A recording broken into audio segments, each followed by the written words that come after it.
If you clicked on this video, then you probably want to know, is the Mavic Mini 3 Pro good enough? This drone is probably more than enough for most people who are watching this video, but let me show you some footage and then we'll talk about all the good things and the bad things this drone has to offer.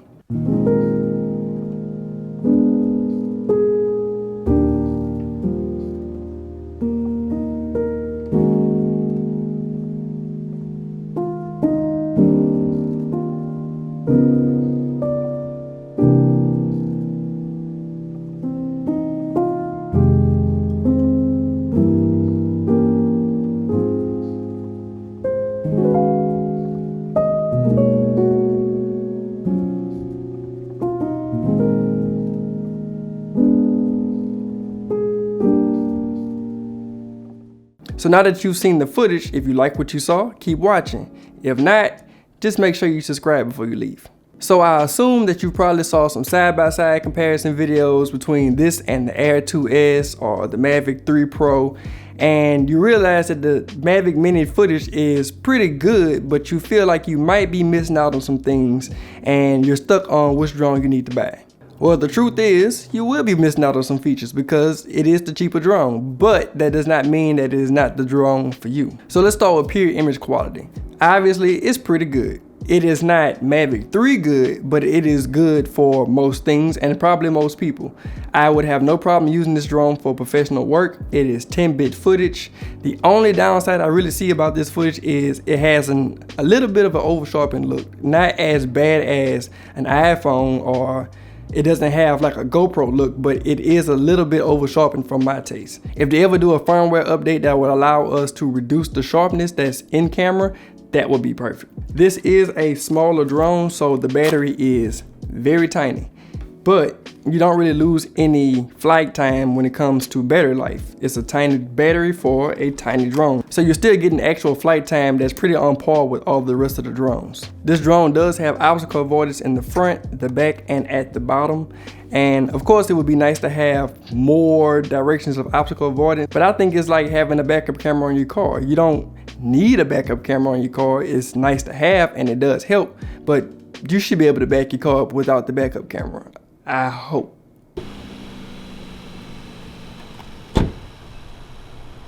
Now, the biggest drawback of this drone that I think is something that you should consider is the fact that it does not have a variable aperture. Why is that an issue? Because if you're going to fly with ND filters on your drone to try to get the proper shutter speed and everything for your camera settings when you're flying the drone, then if the lighting conditions change at all, you can't just adjust the aperture. And if you adjust anything else, then now you're affecting the image quality. So you would have to bring the drone back down, change the filter on the front, and then fly the drone back up again. So every time I fly the drone, I have to check to make sure that I have the appropriate ND filter on the drone before I take off. With my old Mavic 2 Pro, I can just have one ND filter on and fly it up, and if the lighting conditions change, I could just increase or decrease my aperture settings. So that is something that you're going to encounter each and every time you fly the drone, but that's only if you're someone like me who's going to make sure that I have specific settings for the type of flying that I'm doing. If you're someone who's just going to leave the drone on auto and just take pictures and videos and just not worry about what the settings are, then this doesn't even apply to you. The Mavic Air series also does not have variable aperture, so the only drone you really could get with a variable aperture is the full-size Mavic, the Mavic 2 and the Mavic 3 Pro. So now that I've showed you some things that are on par with the other drones, I've showed you some drawbacks from the other drones, what are some things that you only get with this drone? This is an iPhone 13 Pro Max. This is an iPhone 13 Mini. And this is the Mavic Mini next to the iPhone 13 Mini. It's tiny. And because of that size, it is under 250 grams, which means you do not have to register this drone, which means you can fly it in a lot more places, and it's very small, very lightweight. You can carry in situations that you probably would have just left your drone at home with. So this drone probably will allow a lot of people to shoot a lot more. And if you're not shooting, you're not using the drone, which means you're wasting your money. What else can this drone do? Well, this little camera in the front can turn to shoot vertically. Why is that important? Well, if you're a content creator like me and vertical videos are here. So if you're in a situation where you need to make a vertical video, instead of cropping off the sides of the video, you can now just rotate the camera and you get to enjoy all of the footage instead of losing majority of it trying to crop it for a vertical position. And because the camera goes sideways and this drone shoots in 4K, that means you can now zoom in 200% and still not have any quality loss from the footage out of this drone because the camera can shoot vertically. That's a big deal to some people. That's not a big deal to some people. If you never make vertical content, it doesn't matter. You might not be able to shoot vertical content with the other drones, but cutting off the sides of the footage is still an option, so you technically could still get it done.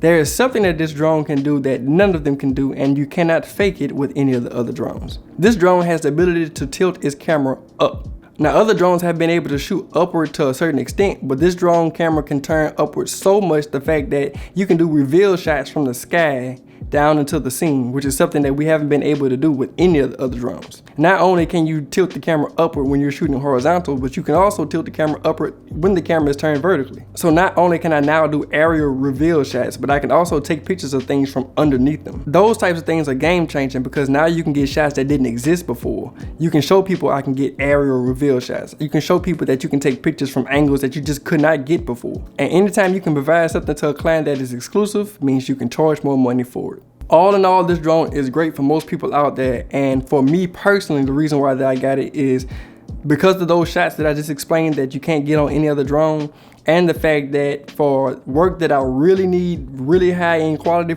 footage for, I have a Ronin 4D, which camera should be compatible with the upcoming Inspire 3. So when I really need some really high-end footage, I'll just pull out the Inspire, and for pretty much everything else, I'll just use the Mavic Mini. It's easy to travel with when I travel. I can just throw it up in the air and get whatever I need without having to carry around that massive Inspire. I hope this video was helpful. Please like and subscribe. Follow me on Instagram, and I will see you guys in the next one.